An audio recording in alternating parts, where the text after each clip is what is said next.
The studio board.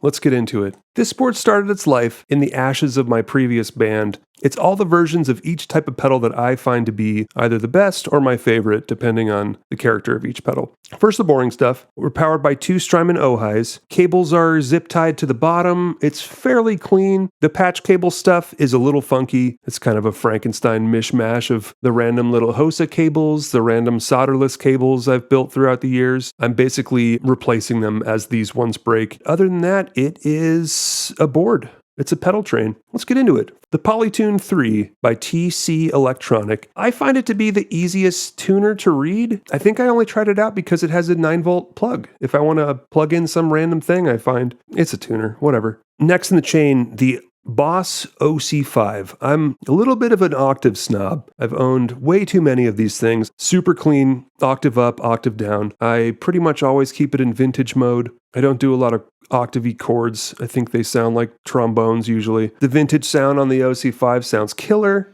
I almost always use it with some dirt.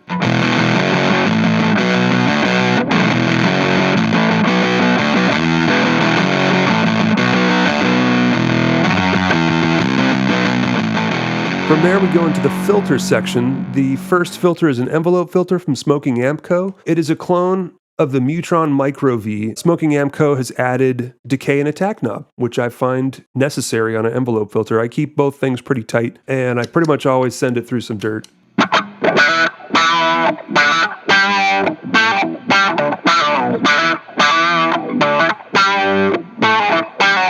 From there we go into the phaser, maybe my all-time favorite pedal, the Boss PH2 Super Phaser. I pretty much always keep it in the 10-stage mode, but if I'm feeling a little sassy, I could switch it into 12 stages and fly off into space.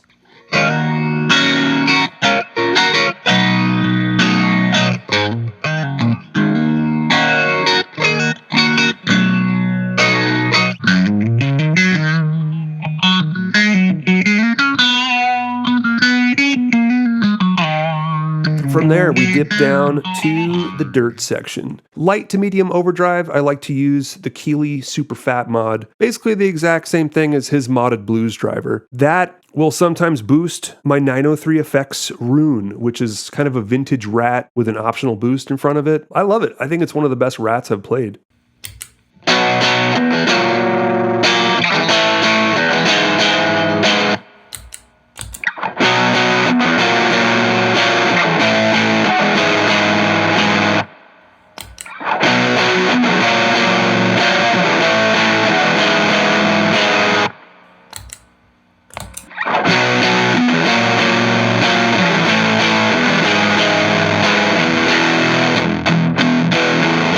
Almost always after dirt, I'll have the flanger, the Aurora analog flanger from Spaceman Effects. As far as I know, the only analog flanger that has a momentary flange switch where you can kind of push the tape flange down with your foot.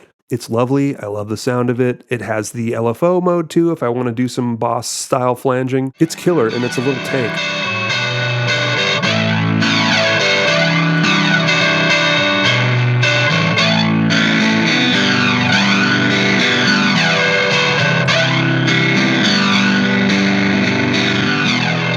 Next, we go into the delay, which is the Strymon Volante. I had a chance to spend a few months with the actual Roland Space Echo. I think it's the next best thing to actual tape. The settings are incredible. I never get bored. If I need to switch something up, I can just switch the tape heads around a little bit.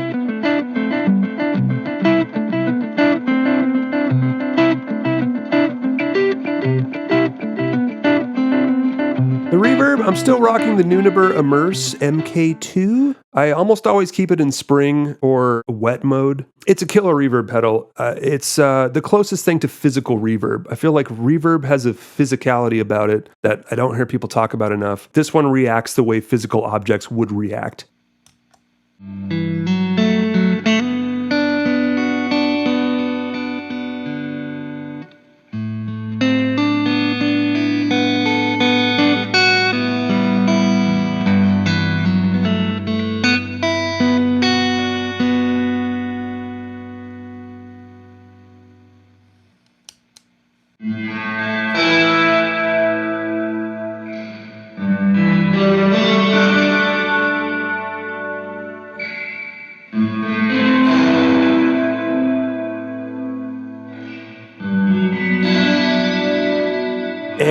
cap it off with the old Electro Harmonix 1440 looper. It's kind of close to the DL4 when I use it with conjunction with the Volante.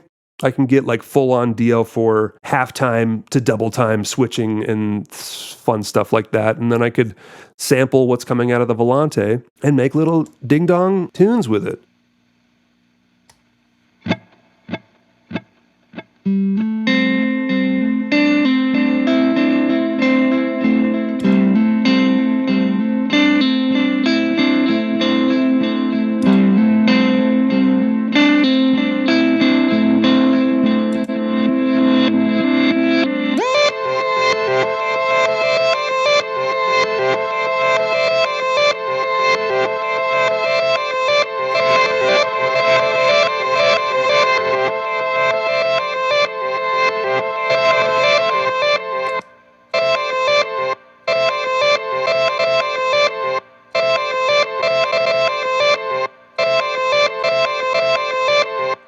So there you have it. If you have any recommendations for me, I'd love to hear them. Thanks for watching my silly little pedalboard video. Should I do my other pedalboard? I've got another one. Okay, that's it. Bye-bye.